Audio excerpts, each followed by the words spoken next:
Well, greetings. It's a pleasure to be with you again today. And we're going to be talking about relationships, something that is such an important topic. Everything, when you think about it, is relational. We have a relationship to our own mind, our body, a relationship to everything that's around us, and even a wonderful relationship with nature. I'm going to always like to give the weather report here in Portland. And it's a little rainy out there today. Um, there were some, well, I still see a couple of birds that are on the grass, and something very serene about nature. It kind of helps empty the mind and quiet the mind, give the mind, the weary mind, a rest. And so I always encourage everybody to connect and have that relationship with nature. But today we're going to talk about relationships with those around us, those we care about. And I'm just going to cover a couple different topics here. In the Reflect book, there are I believe, 17 different readings about relationships, which is more than any of the more readings than any of the other sections or chapters in the book. And I think that's just because relationships are so vital to our well-being. They support us, they enrich our lives in so many ways, but they can also be troublesome for us also. So we need to know how to navigate that and bring a sense of wisdom to that. I'm just going to talk about a couple different areas here related to relationships, and there are so many different angles that are um, explored in Reflect. But let's just talk about a couple of these. One, which is blaming, right? Expectations, blame, the blame game, nobody wanting to take accountability. And that's very human, very normal, very ego-centered perspective on things, isn't it? Well, it couldn't have been me, right? We have to realize that there's always two or more persons involved, and everybody brings something to the table. And so let me just read this one to you. We're also going to do a reading about, has to do about co-relationship and compassion. But so let me read this first one though about the how everyone owns a big messy can of worms. When relationship problems repeat, causing anger, hurt, and frustration, who's to blame? Maybe no one. Maybe it's just those two big cans of worms. But before you blame the other person's worms, look at your own worms first. How do you keep feeding them, keeping them plump and alive? You don't need to fight or kill the worms. Just take them out of your home and put them back in the garden. They'll be happier there, and so will you. Reflect on this. So let me read the reflections that go with this reading. But I want you to think, first of all, that those worms could be a lot of things, couldn't they? The worms that we bring along into our relationships. It could be a past history, right, that makes us sensitive to something. It could be worms of expectation that we would like somebody to be this way or that way, right?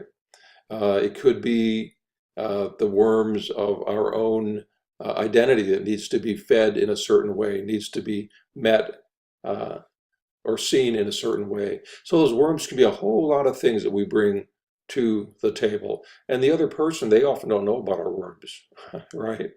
And we may not even be consciously aware of our worms. So that's where these reflections come in. Here's the first one. What relationship worms follow you around? So I want you to just think about that for a moment. And what I like to do with these readings is to really sit and focus on the reading in the morning, and then throughout the day, think about these reflections and just to pause and come back to it and to come back to it. And I go deeper and deeper into it. So what relationship worms follow you around?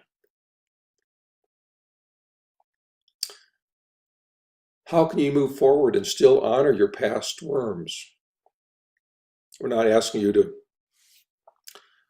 kill those worms, right? You may have become attached to them in some way. They've served a purpose in your life in some way. And so this is not an either or, all or none kind of situation. These are not mutually exclusive. Get rid of the worms and do something else. But to recognize the worms as part of your history, part of your past. And this is that whole person perspective. This is a different kind of mindfulness here. We're actually looking at the whole being, right? And even our past and our history, and saying, I need to integrate that. I need to bring that in a healthy way. And so even looking at your worm, saying, I can honor that this was a part of me, and how can I also move in a different and new direction? And let me read the third reflection here. How can you stop feeding your worms today? That's an interesting question, isn't it? How do we do that? And you could just do it one day at a time. You could do it one evening at a time. You could see what it's like to release that attachment, okay? And see what kind of freedom, what kind of growth, what kind of, how much spaciousness comes with releasing and letting go of those worms.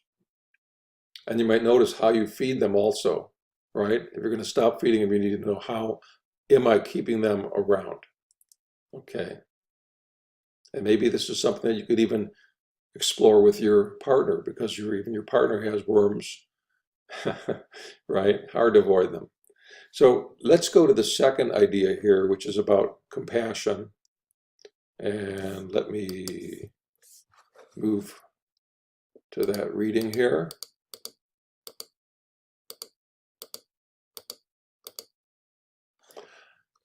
This is an important one, because often when people think about a mindfulness practice, they think about being aware of thoughts, being aware of the consciousness, of emotions, of the physical body, right?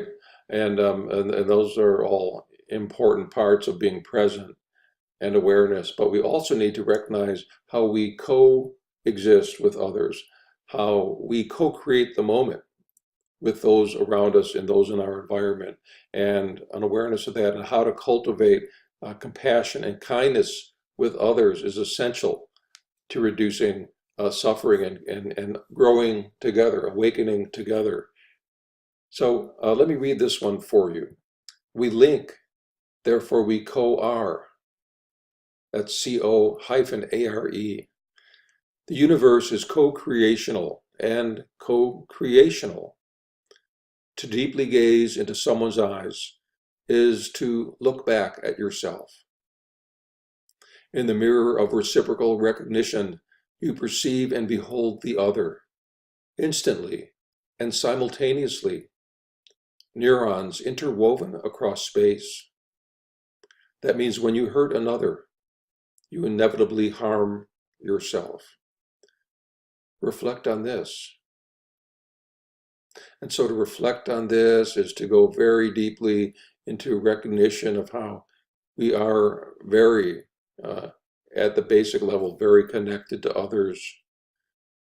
So let me ask these reflections to you. And again, this is something I would like you to consider throughout the day, just to pause wherever you happen to be and to look around at the people around you. They're all related, connected to you in some way. What quality of relationship have you co-created today? So this isn't about the quantity of friends that you have on your Facebook account, right? But the quality of relationship. And that is very essential to our well-being, to people who are really would show up, really would support us, resources that are there for us. And what quality are you bringing to that? How can you expand your we-thou awareness? That's the second question or reflection. How can you expand your we-thou awareness? Not the I-me awareness or the I-you awareness, which is kind of a, when I think I-you, I'm almost thinking of a separation, right? But we-thou. And it's a different kind of relationship. And to sit with that person, and I'm often talking about how do we expand our compassion container, and that this is really the core of reflect, is to connect with others in a very deep way and to create sustainable, nurturing relationships. Research even shows that as we get older, we tend to get happier. And one of the reasons is I'm thinking that the research was that every decade as we age, we get older. And one of the reasons is that we have more time to develop relationships, and those relationships become more essential and part of our happiness. Let me read the third one for you. Today, how can you make another feel appreciated or cared for? This is an action you can take. This is a word, a smile, a word of encouragement, a small kindness, whatever way that you can make another feel appreciated or cared for, or maybe even let somebody know how something you're grateful for that they did that helped you grow or flourish in some way. That's beautiful, isn't it? Well, I'm going to leave you to reflect on those ideas and to make even the smallest change in a relationship today can be a wonderful thing. Thank you.